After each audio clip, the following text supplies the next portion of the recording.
সাইজি লালন। লালনকে আমরা ধারণ করি এবং লালন, আমরা মনে করি লালন ফকির। সে যেই বাণী, যেই আত্মতত্ত্ব আমাদের মাঝে রেখে গেছেন, সেটা আমরা যদি ধারণ করতে পারি এবং সেভাবে যদি সে আদর্শে যদি অনুপ্রাণিত হয়ে আমরা যদি সেভাবে একটু চলতে পারি, তাহলে আত্মদর্শন এবং আমি নিজেকে অনেকটা বুঝতে পারি।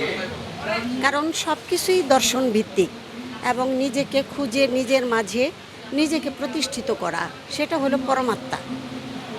পরমাত্মাকে যতক্ষণ পর্যন্ত আমি আমার এই দেহরাজ্যে প্রতিষ্ঠিত না করতে পারবো, ততক্ষণ পর্যন্ত আমি মানব ধর্ম, মনুষ্যত্ব, সেটাকে আমি বুঝতে পারবো না।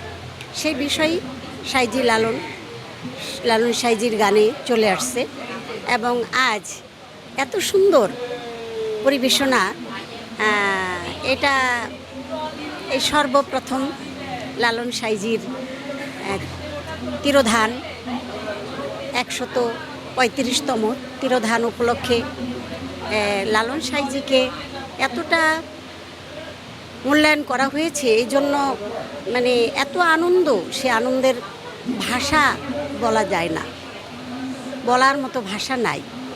কারণ সাইজি লালনের যে তত্ত্বকথা, তত্ত্বগান, এটাকে এক শ্রেণীর মানুষ এটাকে বলতো আবুল তাবুল, বাউল ফাউল, এটা চলে নাকি, এটা তো এখানে সেখানে গিয়ে বেড়ায়, এটার আবার কতটুক কদর আছে, কতটুক মূল্য আছে।